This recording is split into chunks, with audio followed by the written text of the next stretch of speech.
Salam sahabat Golden Gate Channel yang dikasih Tuhan, puji nama Tuhan. Saya bersyukur dan bersuka cita kembali bisa menyapa sahabat terkasih dalam kasih dan anugerah Tuhan. Ya sahabat yang kasih Tuhan, saya berharap sahabat senantiasa dalam keadaan baik dan sehat dan senantiasa diberkati oleh Tuhan kita Yesus Kristus. Sahabat yang kasih Tuhan, jangan lupa untuk terus dukung Golden Gate Channel dengan cara subscribe, like, komen, dan share setiap video yang ditayangkan, sehingga banyak orang yang boleh diberkati oleh setiap tayangan video kami. Dan saya juga berterima kasih kepada sahabat yang senantiasa setia mengikuti channel kami, dan biarlah Tuhan terus senantiasa memberkati sahabat sekalian. Sahabat dikasih Tuhan, saat ini kita akan membahas mengenai mantra ya. Apa itu mantra? Ya, mantra adalah bunyi, suku kata, atau kalimat yang dianggap mampu menciptakan perubahan secara spiritual. Ya, secara etimologi mantra berasal dari suku kata man atau manana dan kata tra atau trana yang berarti pembebasan dari ikatan samsara atau dunia fenomena ini. Dari kombinasi man dan tra, itulah disebut mantra yang berarti dapat memanggil datang atau juga disebut amantrana. Ya, jadi itu sahabat kasih Tuhan pengertian daripada kata mantra. Dan saat ini kita akan melihat tayangan berikut ini. Mari kita akan saksikan bersama. Tuhan Yesus memberkati kita sekalian. Haleluya. Amin.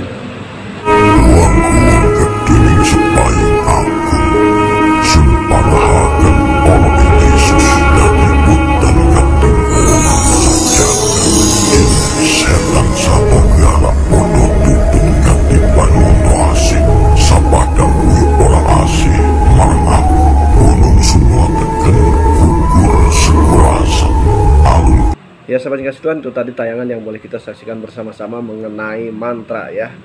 Ya, mantra itu bisa diucapkan dan juga bisa tidak diucapkan atau berupa sandi atau kode. Nah sahabat yang kasih Tuhan, selanjutnya kita akan melihat yaitu penjelasan dari hambanya Penyelis Daud Tony mengenai mantra.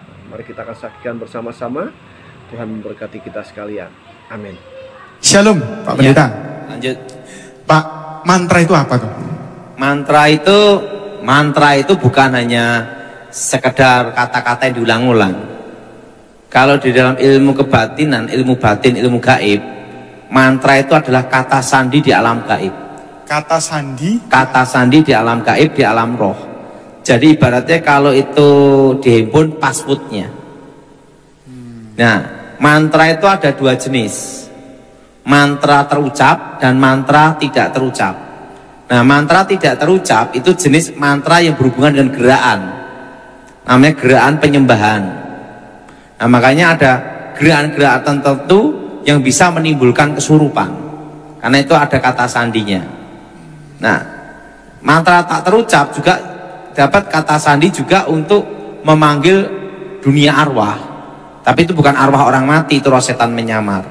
Nah, itu kata sandinya itu berhubungan dengan biasanya gedruk tanah 3 kali baru mengucapkan kata sandinya yang berupa mantra itu.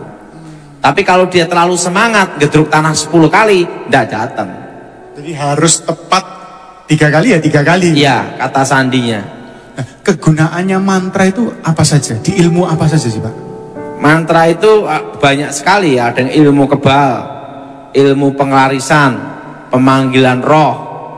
Setelah itu keselamatan, pengawetan muda, termasuk ilmu guna-guna, banyak macam ya. Bahkan di Alkitab ditulis ya, kalau mantra itu belum diucap sudah terlanjur digigit ular, mati berarti ya. Berarti dari zaman dulu itu sudah ada yang namanya mantra. Ada. Nah, seperti mantra itu untuk nundukkan ular itu jenis mantra kata sandi berhubungan dengan hipnotis. Jadi ada kata-kata sandinya sendiri. Jadi ularnya dihipnotis begitu? Iya, dikendalikan roh namanya. Lah kalau tadi dikatakan bentuk mantra itu ada 2, terucap dan tidak terucap, termasuk gerakan. Nah, sekarang saya mau tanya Pak, kalau mantra ini diucapkan oleh orang lain, katakanlah orang awam yang tidak tahu, wes kamu ngomong ini, itu bisa jadi atau enggak? Kalau kata sandinya tidak tepat, tidak bisa. Makanya ada puasa. Ada yang topo ngebleng, tidak makan, tidak minum 3 hari 3 malam untuk mengucapkan mantra itu dengan sandinya terus, supaya kekuatan roh yang diundang dan sandinya itu sinkron. Jadi diucapkan terus-menerus berulang-ulang begitu ya? Supaya kata sandinya itu sinkron. Nah begitu kata sandi sinkron, langsung roh itu masuk. Nah kalau mantra itu apa ada tingkatan-tingkatannya Pak? Mantra itu tergantung roh yang dipanggil itu tingkatannya apa. Di alam roh itu, di alam gaib, tingkatan-tingkatan roh itu kan ada 5 tingkatan. Tingkat pertama kan Raja Iblis, yaitu Lucifer.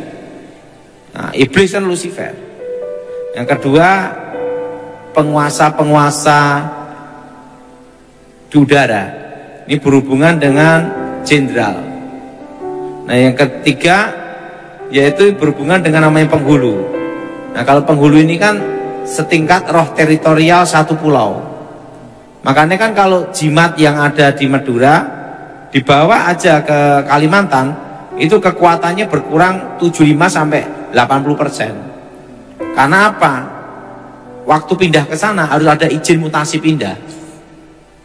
Nah, itu namanya teritorial. Nah, penghulu ini tingkat satu pulau. Nah, yang keempat, roh-roh jahat. Nah, roh-roh jahat ini selalu berhubungan dengan yang roh-roh yang menyamar menjadi orang mati dan lain-lainnya. Nah, tingkat yang paling bawah itu jin. Jin itu setan tingkat paling bawah. Di Alkitab kan ada kata jin juga. Jadi jin itu adalah setan tingkat paling bawah. Nah kalau jenis kayak genderuwo, tuyul dan lain sebagainya itu tingkatannya apa itu Pak? Itu masuk tingkat jin. Kasihan. Pak, diceritakan pengalaman mengenai mantra ini apa yang paling berkesan? Dalam arti pada waktu Bapak sebagai hamba Tuhan menghadapi yang namanya orang yang merapalkan mantra kepada Bapak. Oh sering ya. Setengah dari hidup saya kan adalah peperangan. Nah, ada yang baca mantra ilmu kebal, ngetes. Dia dibacok enggak apa-apa, dikarten enggak apa-apa. Ya saya doain darah Yesus ya rontok juga. Sana ada yang berdiri di atas pedang. Itu banyak sekali kasus-kasus seperti itu. Misalnya kiriman santet, kiriman mantra-mantra guna-guna. Kan nanganin kasus itu saya tuh sudah puluhan ribu ya, sampai lupa saking banyaknya. Saya dengar katanya ada bahkan orang yang melakukan tindak kejahatan ngerampok rumah itu pakai mantra, orang bisa tidur semua Pak. Itu ilmu sirap, saya dulu punya. Jadi ilmu sirap itu, kalau dulu nama ilmu sirap saya namanya sirap Begonondo. Jadi begitu mantra diucapkan itu malamnya itu harus arah anginnya sama. Nah repotnya angin balik itu. Makanya kalau orang mau nyirap harus lihat arah angin. Saya itu wetonnya, weton sama daerah itu apa, penunggu di situ apa. Itu baca mantra, arah anginnya tepat, langsung satu kampung tidur semua. Nah dulu orang ngerampok kayak ilmu sirap. Kalau saya dengar dari Pak Pendeta, berarti orang yang menggunakan ilmu hitam aja mau melakukan sesuatu itu ada aturan. Lihat wetonnya, lihat arah mata angin dan lain sebagainya. Iya. Repot ya. Nah tapi kalau sekarang jadi hamba Tuhan, di kekristenan itu sebenarnya ada aturan-aturan itu atau asal kita pokoknya dalam nama Yesus semuanya beres? Ya ada aturan. Aturannya percaya. Kedua, jangan aneh-aneh lah. Kadang itu orang itu jadi batu sandungan, misalnya bawa dikasih garam lah, misalnya dikasih air yang dari mana lah, tidak ada pengaruhnya. Sebenarnya itu yang penting iman kita lah. Dan aturannya apa ya, hukum Tuhan aja lah, tidak usah neko-neko. Ya puji Tuhan, sahabat yang kasih Tuhan, kita boleh diberkati melalui setiap firman Tuhan dan juga penjelasan yang disampaikan oleh hambanya Evangelis Daud-Tony mengenai mantra. Ya saudara kasih Tuhan, di dalam Alkitab juga pernah ya terjadi di mana ketika peristiwa umat Mesir ataupun orang Mesir mengalami tulah ya, dan kemudian pada waktu itu Musa dan Harun mendatangkan tulah ya, tentunya seizin Tuhan, yaitu tulah katak. Dan ketika katak-katak itu mulai ada di tanah Mesir dan kemudian para ahli sihir juga mengadakan hal yang sama. Saudara kasih Tuhan, firman-Nya di dalam Keluaran pasal 8 demikian, lalu Harun mengulurkan tangan ke atas segala air di Mesir, Maka bermunculanlah kata-kata lalu menutupi tanah Mesir. Tetapi para ahli itu pun membuat yang demikian juga dengan ilmu-ilmu mantra mereka, sehingga mereka membuat kata-kata bermunculan meliputi tanah Mesir. Kemudian Firaun memanggil Musa dan Harun serta berkata, "Berdoalah kepada Tuhan supaya dijauhkannya kata-kata itu daripadaku dan daripada rakyatku. Maka aku akan membiarkan bangsa itu pergi supaya mereka mempersembahkan korban kepada Tuhan."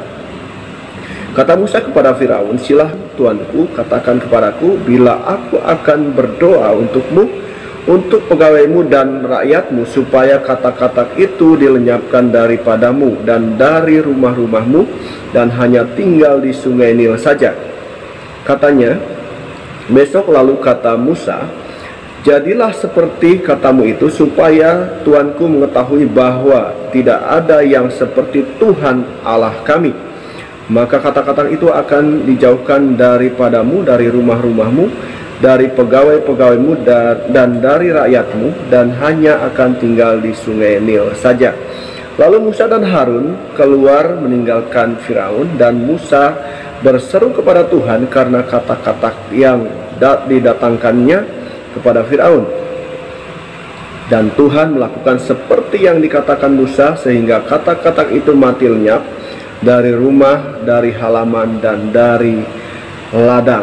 Nah, sama dikasih Tuhan, ketika Musa yaitu mendatangkan tulah, yaitu tulah katak, dan kemudian para ahli sihir juga mendatangkan katak.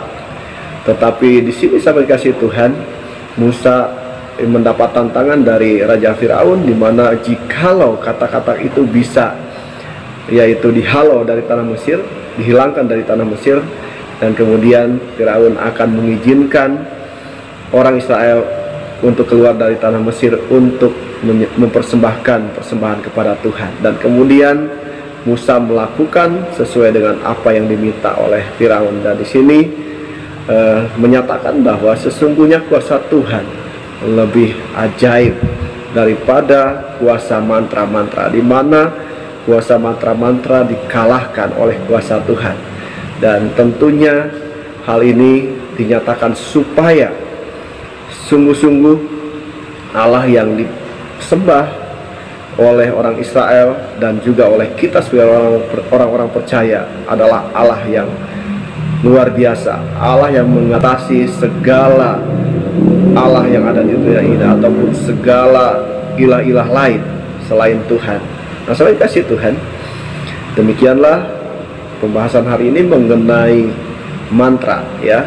Tentunya kita tidak menggunakan mantra-mantra, tetapi kita menggunakan doa, ya, sebagai yaitu komunikasi dengan Tuhan. Dan ketika kita percaya akan apa yang kita sampaikan kepada Tuhan, karena firman Tuhan katakan, doa orang benar bila dengan yakin didoakan sangat besar kuasanya. Karena itu kita hanya mengandalkan kuasa doa di dalam setiap kehidupan kita, dan kita percaya dan kita akan melihat setiap kuasa doa akan dinyatakan bagi kita, dan kita akan boleh melihat kuasa mujizat dinyatakan dalam hidup kita.